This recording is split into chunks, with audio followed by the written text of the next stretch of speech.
Esto es un arte fronterizo de la parte de Dajabón. Viene como un intercambio cultural de la primera feria norfronteriza que hicimos en los Estados Unidos, específicamente en Nueva York, cuando hacíamos la función de encargado cultural del gobierno estudiantil del Colegio Comunal Eugenio María de Hostos. Hicimos un encuentro con los artistas de la frontera, y esto es parte de ese intercambio que hicimos, sería en el año 1996, encabezado por el doctor Francisco Chapman, un trabajador de la cultura que partió hace unos años. Como verá, esto es parte de la remembranza de Abril de las Pasiones. Abril fue un mes, un año, un instante, una angustia, una zozobra de 1965, donde quizás la manifestación de amor, de justicia y libertad más amplia del pueblo dominicano se sucedió en ese entonces, donde el pueblo se lanzó a las calles y hubo un inicio de la guerra en contra de lo propio, la satrapía, la angustia, el dolor y la dictadura floreciente para entonces, y donde los norteamericanos, para pagar ese movimiento, esa guerra encabezada por Francisco Alberto Camaño de Ño, mandaron 42.000 marines, mismos que fueron a asesinar los seres indefensos nuestros y a violentar la soberanía nacional con su intromisión, como siempre lo han hecho, metiendo sus narices en la libertad de los pueblos del mundo, creyéndose el policía mundial, careta que ya se le ha caído, porque los pueblos del mundo han comenzado a despertar y a elegir y a buscar su propio destino. Esto, desde el inicio de la puerta, es un nacimiento que hiciera el muralista dominicano Rafael García Pantaleón, franco-macorizano, un artista revolucionario, el cual hace vida en Nueva York, y su función es enseñar a nivel de docencia de diferentes escuelas de la ciudad. Estos son elementos del nativo de los Estados Unidos, específicamente parte de la indumentaria del piel roja, del indio norteamericano. Dicho sea de paso, hace un mes y pico hubo una masacre por acá, que dicen que es la mayor masacre que ha habido. Mentira. La mayor masacre fue cuando masacraron cientos y cientos de nativos aquí en los Estados Unidos. Esa ha sido la mayor matanza que ha dado. Esto es parte de uno de los pueblos del África, como parte de nuestra esencia, de nuestras raíces culturales. Un Dios diferente al Cristo de algunas partes de las personas. Un elemento musical, el cheque, como parte de conectarnos con esos elementos que nos llegan, que nos tocan el alma. Y así sucesivamente, alguna de las pinturas nuestras o de la fotografía nuestra, que a veces nos da con hacer algunas cosas. Otro instrumento del indio norteamericano. Esa guitarra lleva conmigo tal vez 40 años.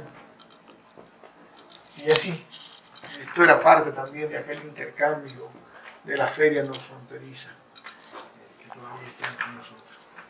Y nada, esto es nuestro hogar. Esta es una pintura de Diógenes Abreu, uno de los intelectuales más importantes de la comunidad dominicana en los Estados Unidos, o fuera de la patria, mismo que ha escrito una serie de libros sobre la dominicanidad, sobre la negritud y sobre los problemas sociales que aquejan a nuestra nación.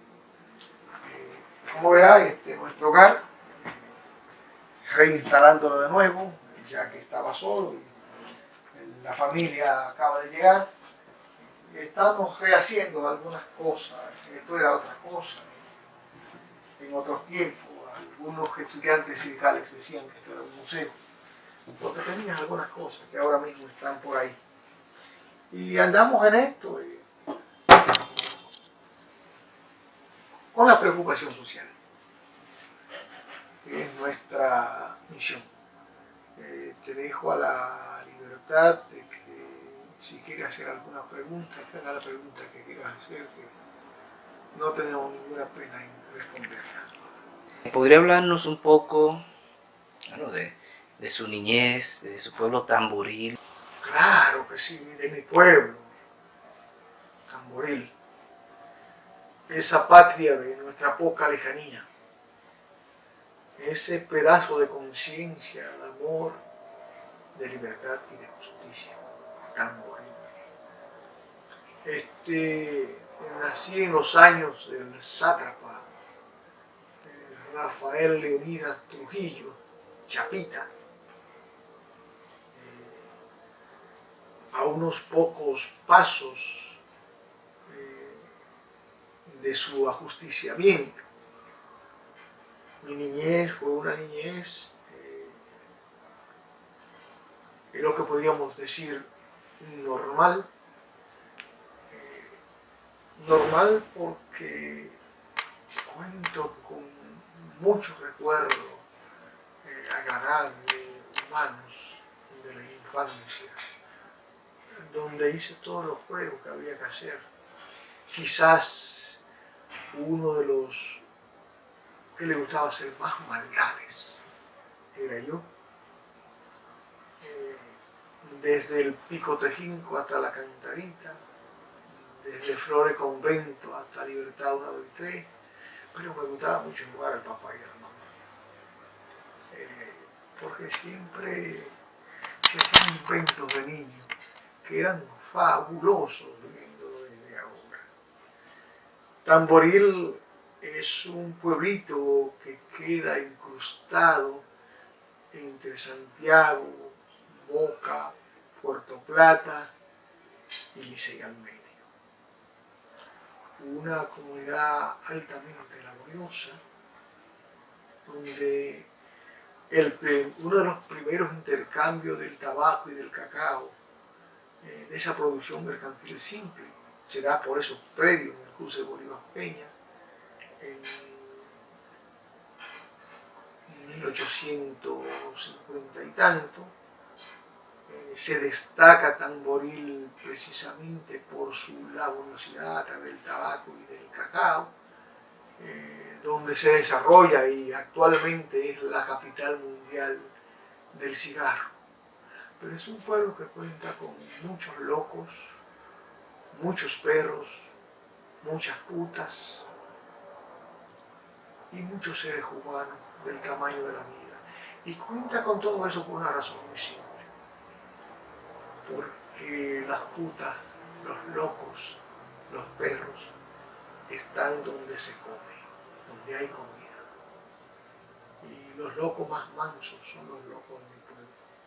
Y quizás los perros menos feroces son los de mi pueblo. Porque en el 90% del tiempo tienen la panza llena. Y el loco y el perro son bravos cuando tienen hambre. O el ser humano, o el ser viviente. Es así. Pero yo me siento altamente orgulloso de ser tamborileño. Y si no soy tamborileño, no me interesa ser dominicano.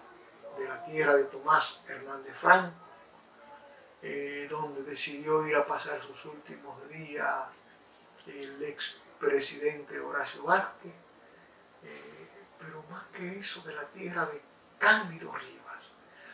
Cándido Rivas, el primer revolucionario, o uno de los primeros que levantó su voz en contra de Trujillo, de la tierra de Enrique Blanco. Ese rebelde que le dio mucha agua de beber al gobierno del sátrapa y que, viéndose incapaz el gobierno de capturarlo, él ya hastiado del caminar, de las huellas dejadas, del cansancio, tuvo el que quitarse la vida, pero no pudo hacerlo el gobierno del sátrapa. El pueblo donde fue de los primeros que se llamó aquella huelga general en el inicio de los 70. Pueblo que siempre ha dado la cara y puesto el rostro filo al sol para batallar en contra de la injusticia y el oprobio que los sucesivos gobiernos, incluyendo al actual, han hecho en contra de nuestro país. Eso también. Pues vengo de una familia que somos 9 hermanos, por parte de mis padres. Mi bisabuela tuvo 22 muchachos, Bosa, mi papá Chuchú, un ser humano con la amplitud del mundo. Mi bisabuela, que quizás lo más maravilloso que pudo pasar en mi vida fue conocer a un ser humano de esa calidad humana. Mi abuela Mariotilia era una mujer que te podía tener una conversación del Galileo como de la cuestión más sencilla, porque en casa se vendía café desde las 2 de la mañana hasta todo el día, y en casa se daban cita a los intelectuales del pueblo, desde Tomás Hernández Franco, Mazos Hermosén, Eulíger Hermosén, Grisolio, Anastasio Jiménez. Allá se daba también el contrapunteo de la décima a través de Ezequiel Tomás Jiménez Queco, mi abuelo, Chamona, mamá, Polargo, José Reynoso.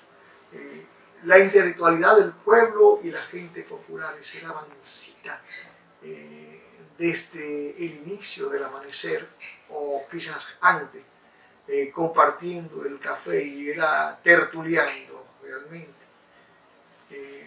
Como le dije, somos 9 hermanos, Leonardo, Tila, mi madre y Colá, 2 seres batalladores en el goce de la batalla de la vida, que en los años 70, el inicio de los 70, tuvimos que emigrar por ser parte de esa emigración por divisa, cuando los Estados Unidos necesitaban, primero, diferentes elementos. Después de la Revolución de Abril, como te dije al inicio, quedó en nuestro país un movimiento revolucionario de avanzada. Los Estados Unidos necesitaban romper, acabar con ese movimiento revolucionario de avanzada. Necesitaban adquirir las manos de obra barata, quien le lave los pisos, quien le haga los mandados. Para eso se adquiere la primera refala de la emigración dominicana. Yo soy de la segunda parte, de 1973, donde es una comunidad que es realmente revolucionaria, porque ese interés no era lo mismo de tener gente aquí, ponerles drogas en la mano, como hicieron con los hermanos de San Francisco de Macorís, y mandarlos de regreso con cuantioso dinero de las drogas, que tener una comunidad revolucionaria, contestataria. Eso no le ayudaba a romper ese movimiento revolucionario. Tenía su doble cabeza. Y desde que llegamos aquí hemos estado prestos a estar envueltos en esas luchas enconadas de defensa al pueblo, al país, en contra de los grandes y de los siempre hacedores del mal, como son los Estados Unidos y sus lacayos nacionales, en este momento encabezado por Danilo Medina y el partido de gobierno, azarosamente dirigiendo los destinos del país, haciendo lo que nunca se hizo, sin hospitales, sin medicina, sin educación. Somos número uno para la parte negativa, no para la parte positiva. ¿De dónde nace ese don que usted tiene? Eso, ser escritor, poeta, intelectual.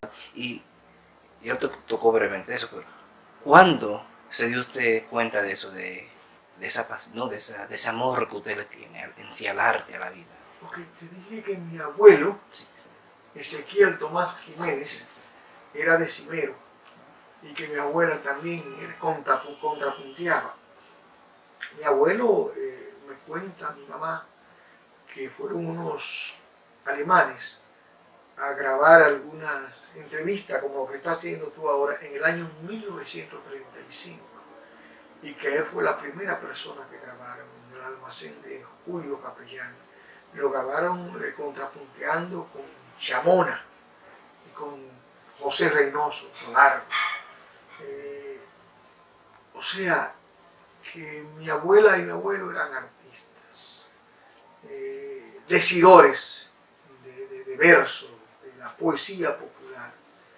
Luego mi tío Anastasio Jiménez, un poeta de alto vuelo, quizás, o sin él quizás, a través de él, comencé a enamorarme tanto de los asuntos políticos como de los asuntos poéticos. Él es el mentor, el punto neurálgico para que yo me preocupe o me socialice con la cultura, la poesía, en este caso. Y es desde los años, desde mis primeros años, de 8 y 10 años, que comienzo a escribir algunos intentos poéticos. Yo llegué aquí joven, relativamente, tenía unos 15, 16 años cuando llegué aquí, y como te dije, era un muchacho tremendo en mi pueblo, contestatario desde siempre, y me enrolo a través del grupo cultural Terpsícore, dirigido por Juan Valdés, integrado por Belki Ravelos, Juan Sánchez, Cifro Osuna, Susana Ramírez, ese gran poeta dominicano Héctor Rivera Llamasá, Julio César, Chinito, un hermano que anda por ahí todavía, Luis Báez, José Ocoa, un sinnúmero de hermanos pasaron, Ani Vicioso, Santillana, que pasaron por ese grupo, el Movimiento Cultural Terpsícore, que hacía las veces de ser el estandarte y el defensor de la cultura dominicana, o el que llevaba la voz cantante, la representación de la dominicanidad para entonces, con otros grupos de los cuales nos tocó a nosotros formar y crear, como son Nuevo Surco, Esperanza y Superación, el Grupo Cultural Tamboril, el Grupo Letrina, el Grupo Jack Liu, parte del Grupo Orientación, Joven Sin Fronteras, un sinnúmero de grupos de los cuales hemos sido parte y hemos hecho algunas actividades en torno a la poesía y el desarrollo del movimiento cultural dominicano en los Estados Unidos. Sí, señor. Usted nos habló un poco de cuando usted llegó al 1973. ¿Cómo fue eso para usted, su llegada? ¿Qué usted notó en cuanto a esa década? ¿Y qué cambios usted ha visto? Pero en sí, ¿qué sintió usted cuando usted llegó? ¿Qué hacía falta? ¿O qué le gustaba? ¿Qué le molestaba aquí en la urbe de Nueva York? Un choque total, ese cambio rústico a nivel de cultura, desde el clima hasta la alimentación, un choque de trenes, pero me preocupó por algo de que te decía que yo era un muchacho que me gustaba hacer mucha maldad. Y me gustaba hacer la maldad inofensiva. Pero pocos meses antes de yo llegar, en casa, mi tío era el secretario general del Movimiento Revolucionario 14 de Julio, en la zona norte, sobreviviente de las manaclas y sobreviviente de Abril. Y era un revolucionario muy buscado, no solo en Tamboril, sino en la zona del Cibao, era el hombre más buscado. Vengo de un hogar donde hacía unos meses habían hecho 36 allanamientos en una semana. Te decía que era una de las razones por la que ese exilio por divisa que necesitaban. En casa se practicaba el asunto de ser contestatario y revolucionario. Entonces cuando llego aquí con todas esas influencias,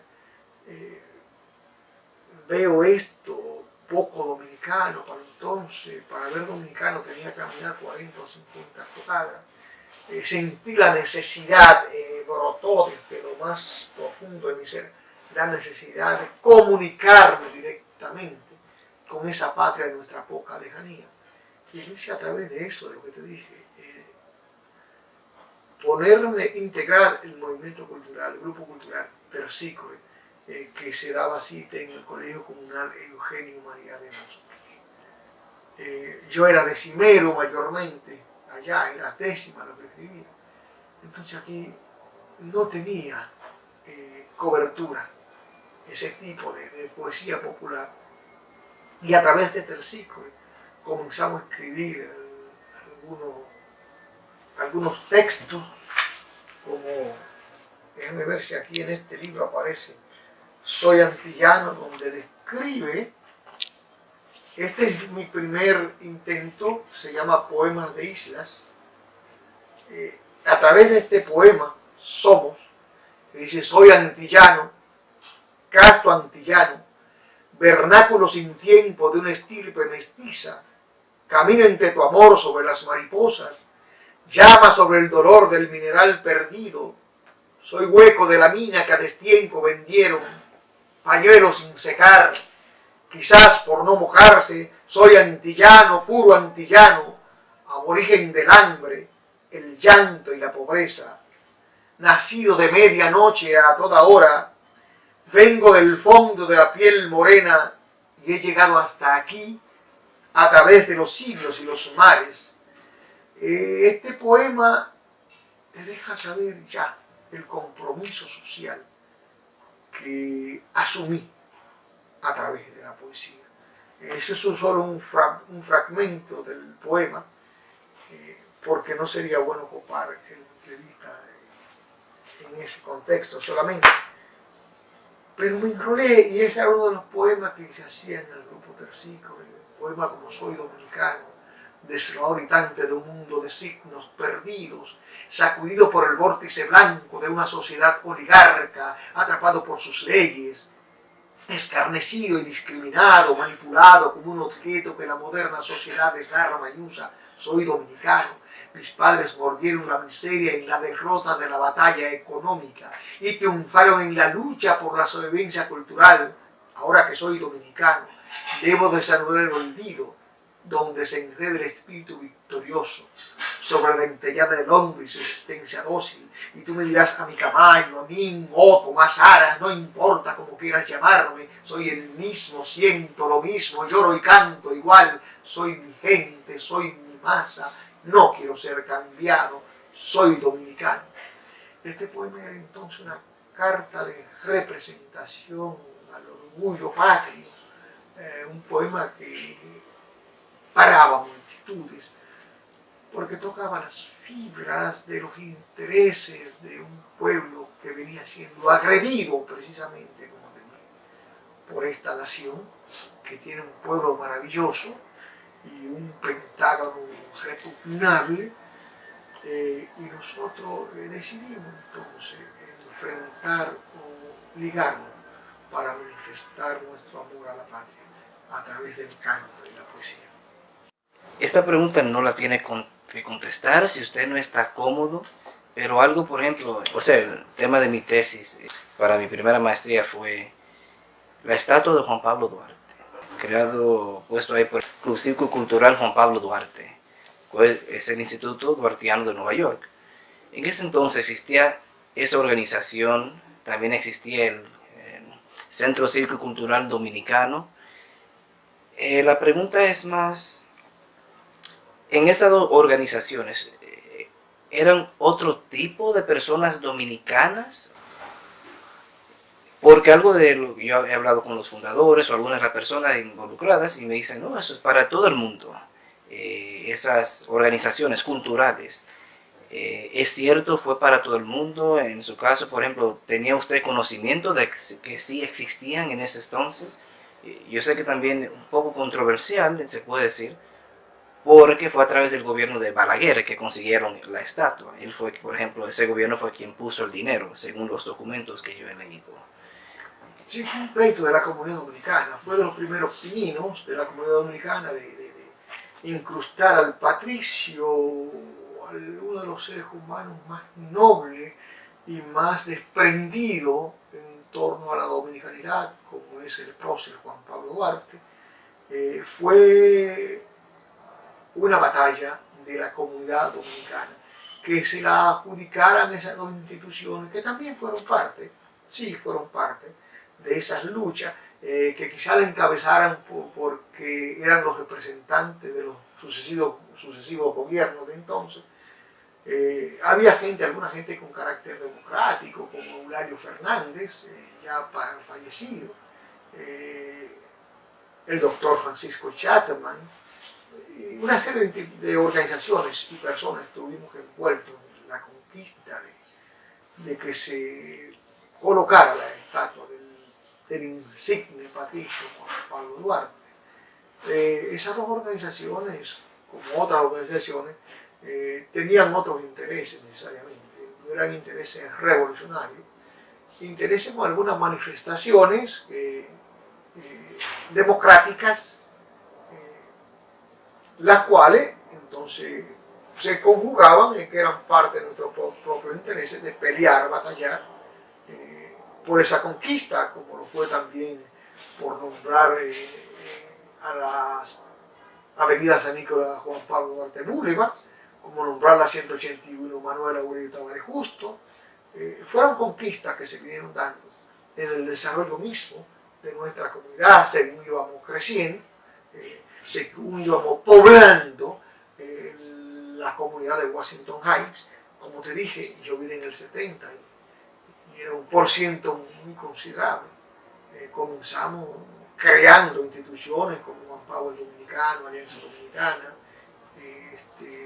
Asociación Comunal Dominicano Progresista, viene la conquista de la escuela Gregorio Luperón, y así. Nuestra batalla en el Colegio Comunal Eugenio María de Agosto, de la toma del 500, participamos, una comunidad dominicana con mucha amplitud.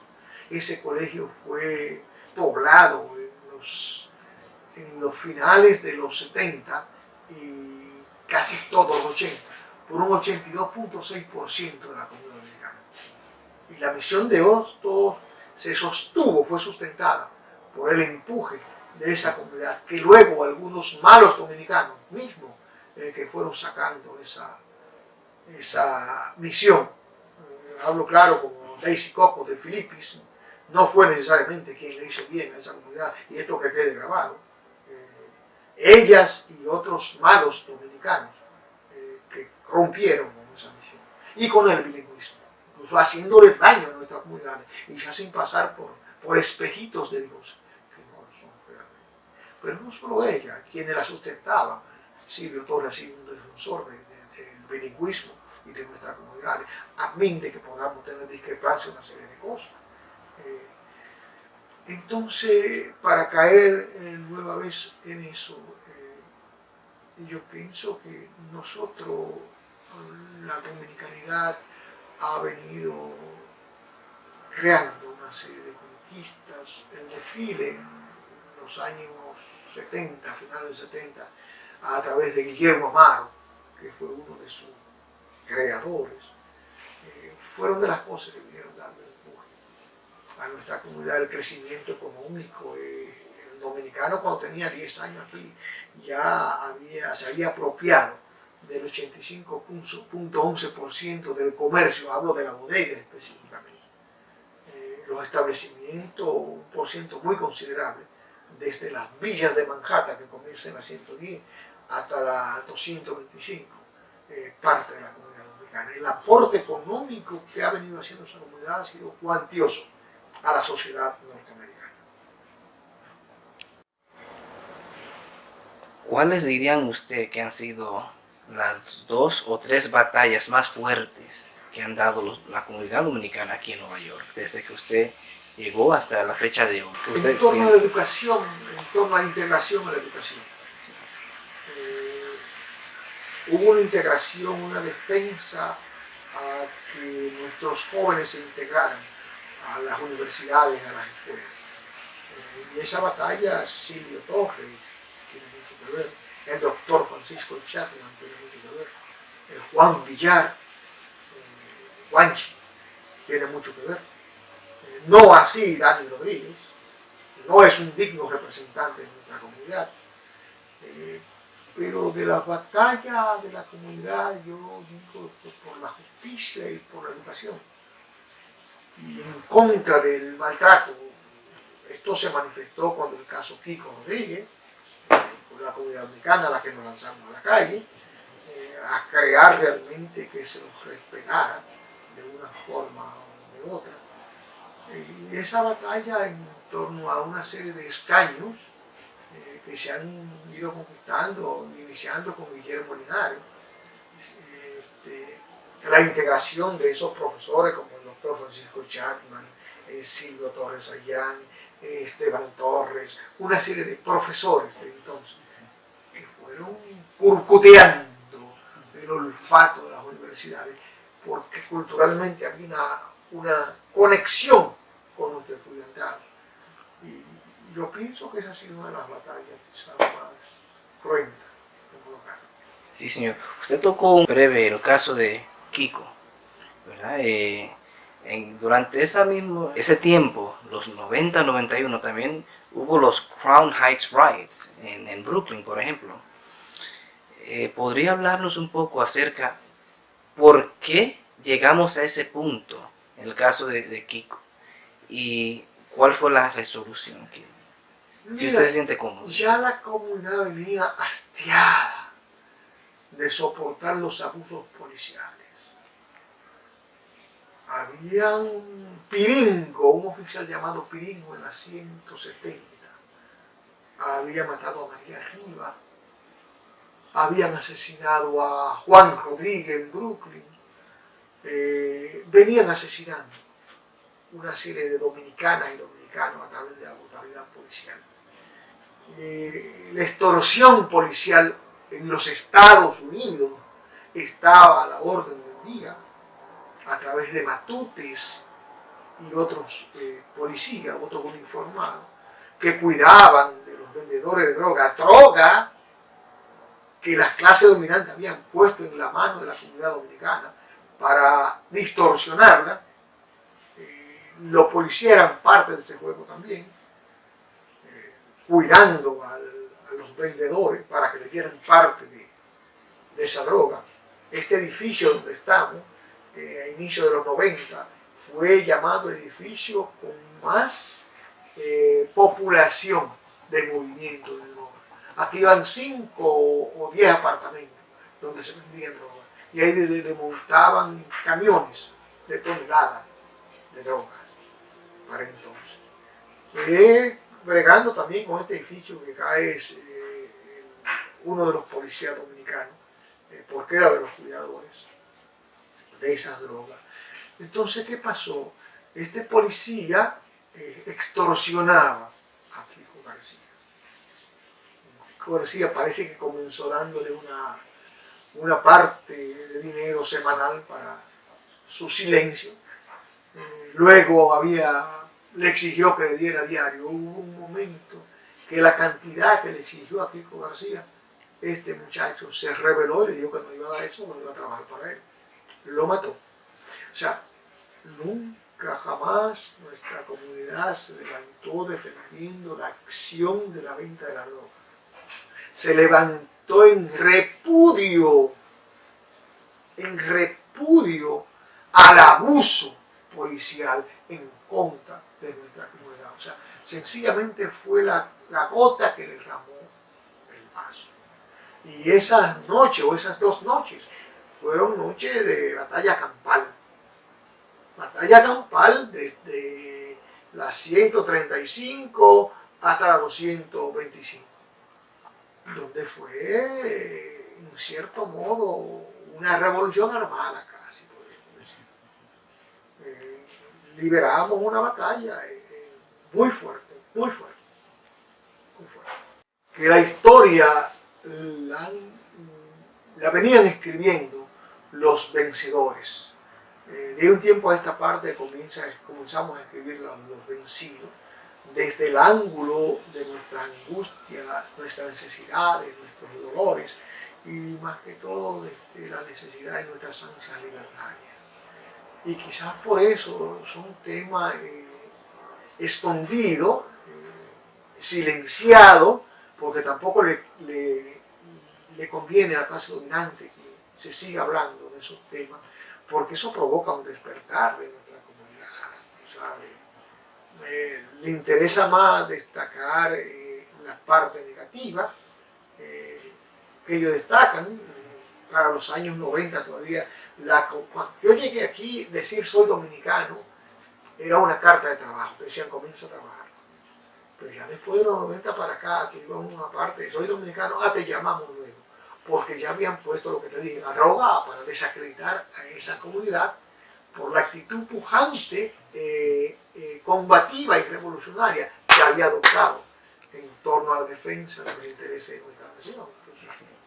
Entonces esos temas eran temas, comenzaron la universidad a ponerse más difícil, vino la ley de gentrificación, de querernos sacar de este lugar y mandarnos para los suburbios y otras partes de lugares. Aquí donde yo estoy, por ejemplo, estoy desde 1980. El casero que apoya a Dani Rodríguez y a Adriano Espaillat, hace rato que quiere sacarme a mí, a los que como yo tenemos mucho tiempo acá, para traer parte de sus gentes. Y estos políticos perversos no hacen un carajo para que eso cambie, hacen amarraco de que sí están defendiendo, pero dando puñaladas traperas por la espalda. Eso es lo que hacen oficiales como Adriano y Dani Rodríguez. Y hay que denunciarlos, hay que asumir responsabilidad en torno a eso, porque no han hecho nada, no han hecho un carajo para los que fueron electos por nuestra comunidad. El proyecto Dani Rodríguez fue un proyecto como parte de la organización de la que yo era parte. Le creamos la organización del siglo 2000 aquí en Silicon y lo proyectamos con un elemento pensando que iba a defender los intereses de la comunidad dominicana. Ha dado la espalda. Y así sucesivamente. Yo tenía una bodega en la 181 entre Cabrini y Paine. Y los hijos de Adriano Espaillat no hablaban español. No se podían comunicar en el lenguaje originario. Iban donde mí con su abuela, la madre de Adriano, y para darle yuca o batata o plátano, yo tenía que elegirse porque decían planting o potato, porque no se podían comunicar en su idioma. Entonces, comenzando por el lenguaje, que es parte de la defensa de la identidad de un idioma, ¿dónde va a defender la dominicanidad si no la comenzó defendiendo siquiera con su familia? Hombre, no, que me haga otro cuento. Hay una pregunta que le iba a hacer, pero usted tocó parte del tema, que era ¿cuáles cambios positivos y negativos ha visto usted dentro de la comunidad? Usted ya tocó algunos de esos temas. No sé si quiere quizás elaborar un poco más. Yo creo que es positivo el despertar, el conocerse a sus derechos y sus deberes, ya es diferente. Por ejemplo, ha hecho buena función el Centro de Investigación Cultural Dominicano, iniciado con el doctor Francisco Chapman, que es el original en crear eso. Sí, ahí donde usted trabajaba. Yo nunca he escuchado. Sí, el doctor Francisco Chapman es originario. Y le tomaron la idea y se la contratocaron, porque aquí esa rebatiña se dio mucho. Pero el doctor Francisco Chapman, yo le aseguro que fue parte del prontuario de las ideas originarias de ese centro. El doctor Chapman es el ideólogo del Instituto de Estudios Dominicanos. Él es el ideólogo. Y de otras cosas más, fue uno de los primeros dominicanos aquí con preocupación social y de crear una serie de instituciones valerosas, que no se le dio a él el don, porque como ser humano también tenía una serie de faltas y de fallas. Pero sí. Él es el creador del Carnaval del Boulevard. Yo fui su asesor para entonces. Y luego el Carnaval del Boulevard se lo arrebatan Morissetti y Guillermo Linares. Pero esa es la creación, o el desarrollo, porque Isaías Amaro fue parte también de eso. Pero sí. El carnaval yo siempre pensaba que era Laura Costa. No, Laura Costa fue en el tercer año, porque Laura Costa trabajaba con Morissetti y con Guillermo Linares. Pero nosotros somos los creadores, los hacedores. Las fotos están ahí. Quien invita a Dagoberto Tejeda Ortiz como el mariscal, es una propuesta mía de quien te está hablando. Y sustentada por el doctor Francisco Chapman. Y nosotros fuimos los que hicimos toda la logística y todo. Sencillamente estábamos en Álvarez Taxi, porque era parte de la oficina donde estaba Guillermo Linares. Pero era gente que no tenía ningún conocimiento de eso. El doctor Francisco Chapman fue el que encabezó eso. Luego, cuando yo le digo a Chapman que fuéramos y que inscribiéramos el Carnaval del Boulevard como una propuesta a través nuestro, él dándole larga porque confió mucho siempre en Morissetti, en Guillermo Linares y en esa parafernalia que está alrededor. Se le dio larga cuando venimos a hacerlo. Ya hace rato que yo la había inscrito a nombre de ellos. Y ahí vino el disgusto. Pero los fondos y todo eso fue buscado.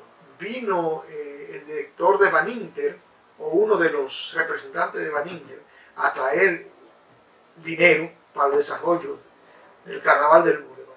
Que en ese entonces Francis, la esposa de Chapman, a la sazón, tenía muy buena amistad con esa persona.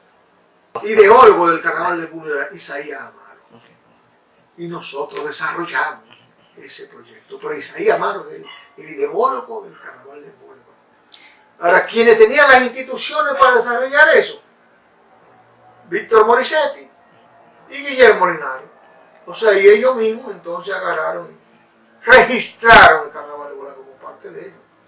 Laura Costa es una gente que sin saber un carajo de esa vaina, me la pusieron a dirigir el segundo, el tercero. Y como no tenían capacidad para eso, por eso se cayó. Sí, porque ellos no tenían capacidad para desarrollar un evento como el Carnaval del Boulevard, con la textura y la proyección a que nosotros lo iniciamos. Vinieron los canales de televisión desde República Dominicana, Freddy Veragoico. Yo estoy desfilando toda San Nicolás con Dagoberto Tejeda Ortiz. Todas esas cosas. Diablos Cojuelos, grupos de Diablos Cojuelos, bastante. En diferentes condados aquí cada grupo se preparó. Dimos talleres a través de Isaías Amaro. Enseñamos niños a hacer caretas. Hicimos una serie de elementos sustentando lo que era el Carnaval del Boulevard. Mandamos a Isaías Amaro a República Dominicana a adquirir una serie de elementos. Yo era el asesor cultural del doctor Francisco Chapman para el Carnaval del Boulevard. Por ejemplo, ahorita yo te hablaba de Abril de las Pasiones.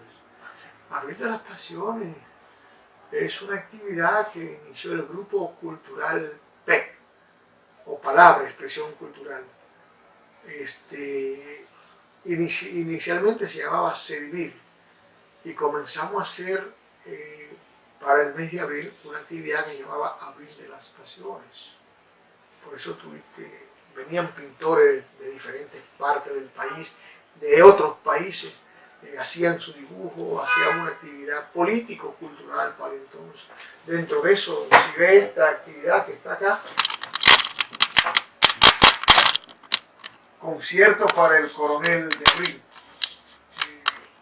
Ahí está Feli de Olio, Sonia Silvestre, Ramón Leonardo y un servidor. Como parte, ese es un afiche. Esto sucedió en Hostos.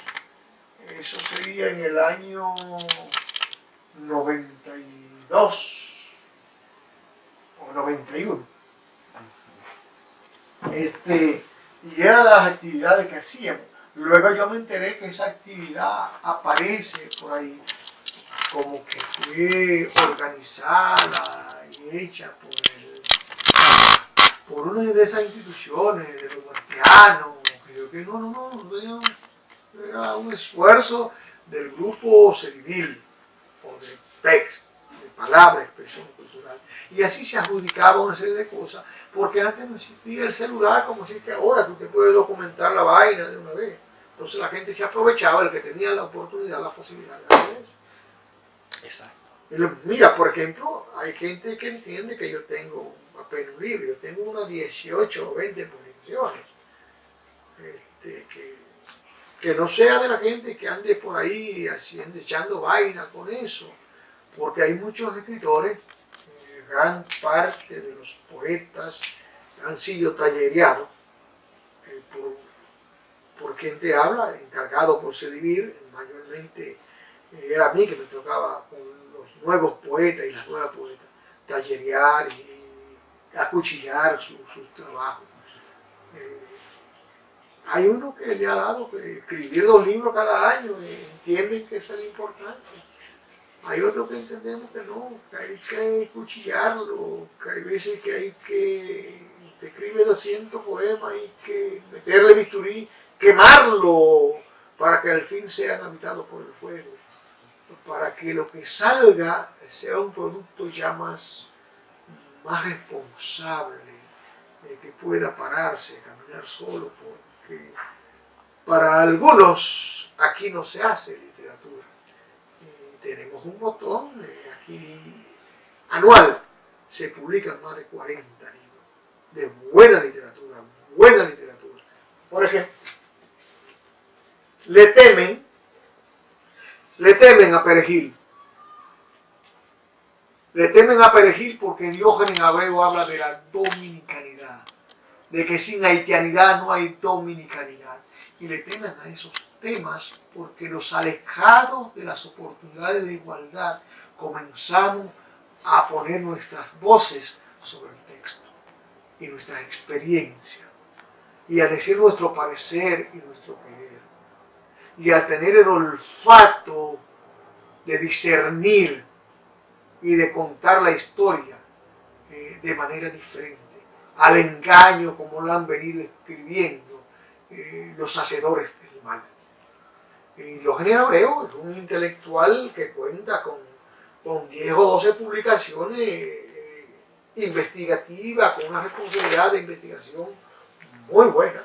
Aparte de eso, es un pintor de la talla internacional como el que más. Pues así, y contamos con una serie de escritoras y escritores, desde Iberice Faní, Félix García, Osiris Mosquea, Tomás Rivera Martínez, Juan Matos, Eduardo Peregrín, Esteban Torres, un sinnúmero de escritores que no nos hemos ido a darle el culo al gobierno de turno para que nos publique. Y puede decirlo a sí mismo, que a mí me importa un carajo. No hemos ido a darle el culo al gobierno de turno para que nos publique, porque nuestra dignidad está por encima de la mezquindad del gobierno y sus representantes, tanto aquí como allá. Así de simple. Y si existiera un solo libro o un solo autor.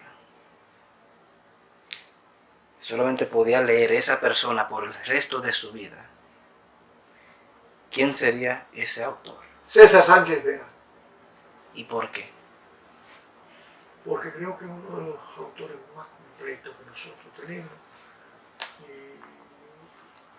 que se da, se entrega, y cuando escribe nos identificamos con su modo escritural y con su modo pensativo. Yo me encontré con un obituario acerca de usted en la página payolero.blogspot.com. ¿Usted sabía de eso? No. Con un vestuario así. No, perdón, obituario. ¿Eh? Obituario. Con un recordatorio. ¿No? ¿Sí? Sí. ¿Qué dice? No, pues yo soy un libro abierto. ¿Cómo se sintió usted, cuando se enteró de esto, este recordatorio, de ese artículo acerca de usted? Cuando me enteré de mi muerte. Sí, cuando se enteró de su muerte. Mira, yo salgo de Nueva York en el 2008. Creo que eso fue en el 2009 o 10. Cuando tenía 2 años o 3, por República Dominicana, porque duré 5 años ya, me fui en el 8 y vine en el 13. Isaías Amaro no sabía dónde estaba. Quería averiguar dónde yo estaba. Para él averiguar dónde yo estaba, la manera que utilizó fue matándome. La gente sabe que a mí me gustan los gallos. Escribió diciendo que yo me había muerto en una gallera de la emoción. Eso provocó un revuelo de alta preocupación en la familia, provocó que mi mamá se enfermara, provocó que una serie de artistas, hermanos y compañeros, tanto revolucionarios como poetas, se lanzaran a la pesquisa de buscar si realmente había muerto. Y fue una de las pendejadas más aberrantes que ha hecho el artista Isaías Amaro. Una forma supuestamente graciosa, pero muy perjudicial para mi familia y mis amistades. Y él escribió por ahí de que yo había muerto de esa forma, de la cual todavía eso dio una muestra de alejamiento de mí con la parte de Isaías por una estupidez y una pendejada del que nada tengo que agradecer. Sí, así de simple. Pero en sí, el artículo que vi hablaba muy bien de usted, o sea, la persona que por una razón no encontré el nombre ahora, quizás porque estoy... gracias por compartir primeramente, pero fue algo escrito del corazón de ese autor. Pues me interesa saber lo que dice. Bueno, publicado por Raymond Abad, pero no sé si... No, Ramón Abad. Ramón, Abad, sí. Ramón Abad. Yo creo que él fue quien lo escribió, no estoy 100% seguro. ¿Se lo leo o usted lo quiere leer? Léelo. El título: New York y tamboril de duelo. Fallece Dagoberto López Coño, virtuoso de la poesía dominicana. Me siento consternado con la partida física de Dago, pues tuve la oportunidad de compartir gratos y no gratos momentos aquí en Nueva York. Son muchas las cosas que se pueden decir de Dago, pero quizás una de sus cualidades más fuertes era la sinceridad que expresaba. Te recordaré siempre, querido Dago, y nos reencontraremos en el campo absoluto. La mañana de este frío domingo 6 del mes de febrero, nos llega la dolorosa noticia del fallecimiento de íntegro artífice y columna de la poesía contemporánea dominicana, quien todos conocimos y admiramos en esta comunidad como Dagoberto López Coño. Nacido en el municipio de Tamboril hace 60 años, Dagoberto López deja en orfandad la poesía de avanzada y de denuncias sociales, así como a 5 hijos que había procreado en sus 2 matrimonios. Todo el pueblo de Tamboril está sumido en llanto, así como los que hasta la mañana de hoy nos hemos enterado de tan dolorosa y valiosa pérdida de un dominicano trabajador y ordenador de una lucha social incansable. Según la nota enviada por internet desde República Dominicana a diferentes medios informativos, la muerte le sobrevino a Dagoberto López mientras se encontraba disfrutando unas peleas de gallos en la gallera de Canca la Piedra, paraje del municipio de Tamboril, de la provincia de Santiago, República Dominicana. Deporte del pico y las espuelas, del cual era su fiel ejecutante y a la vez un afanoso criador de gallos de peleas.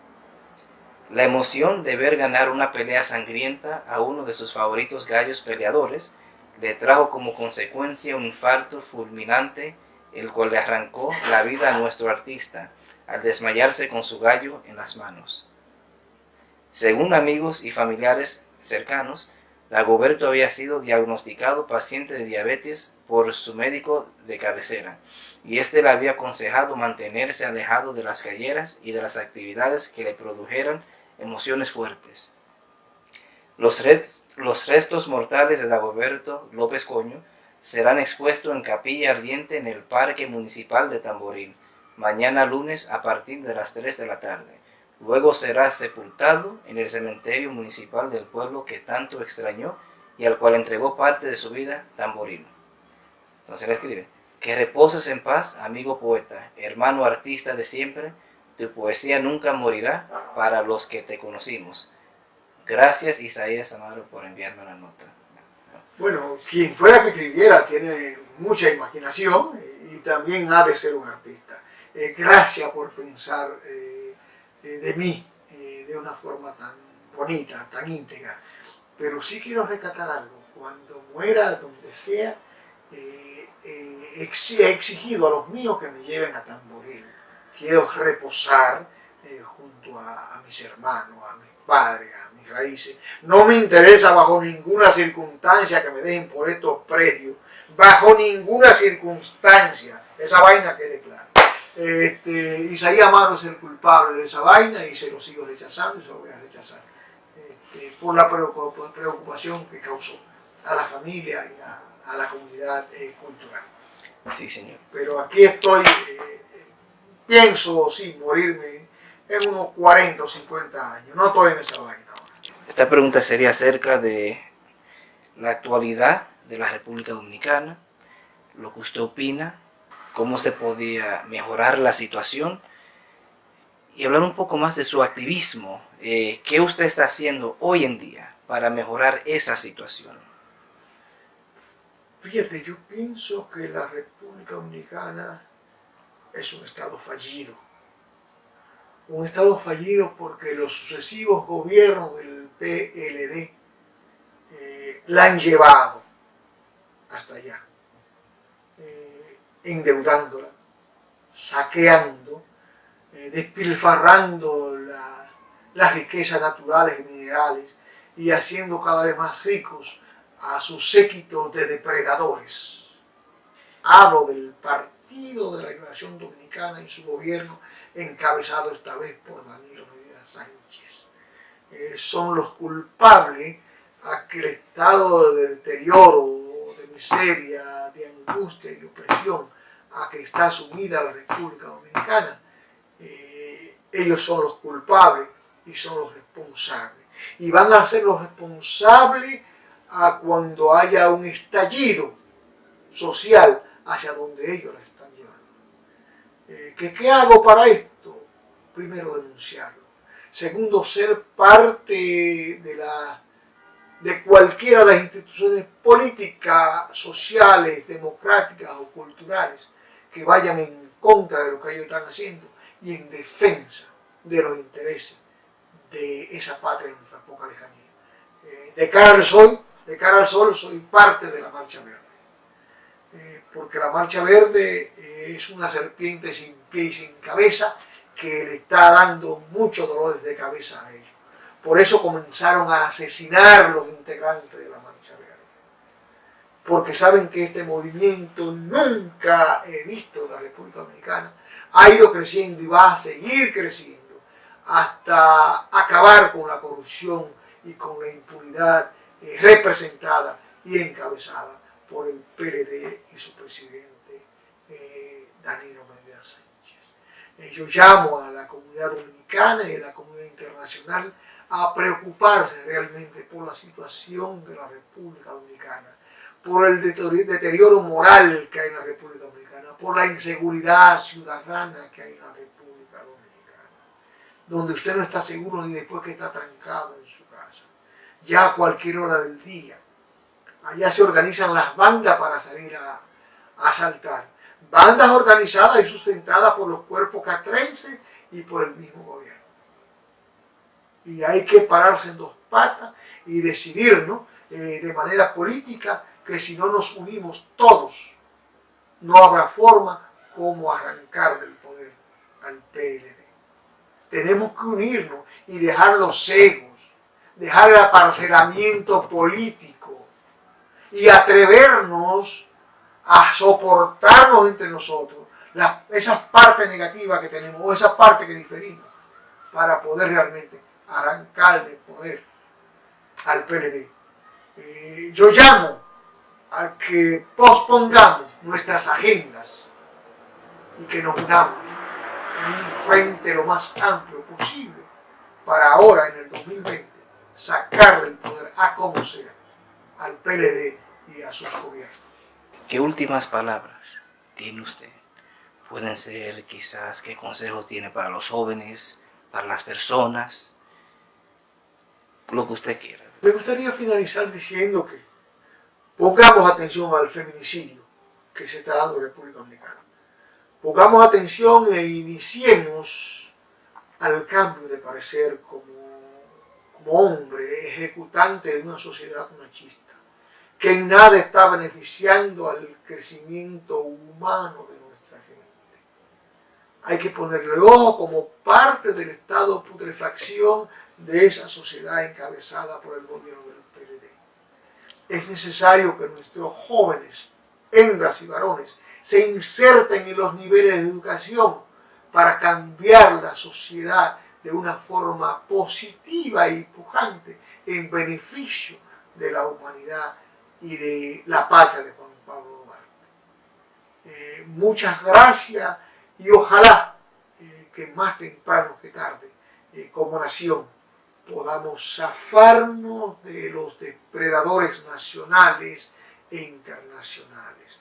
Que esos lacayos nacionales llegue el momento realmente en que reciban su merecido, que no se queden con los millones que se han robado, que les sean expropiados y que sean metidos a las cárceles, que sean ellos los que poblen la cárcel, no los inocentes, que porque se roban 6 chinolas, ellos tengan metidos en la cárcel y dejen suelto a los Félix Bautista, a los de la Rúa, a Alejandrina Germán y esa serie de delincuentes que hacen vida en la nación dominicana y que destrozan el bienestar de nuestra nación. La juventud debe pararse en dos patas, capacitarse y formar parte de esos movimientos de avanzada que se están gestando en la República Dominicana para salvar a su nación, para que el futuro quede en la mano de ellos, pero con capacidad, no en la mano porque lo queremos, sino porque la capacidad de saber que se está en condición de adquirir eso. Sí, muchas gracias.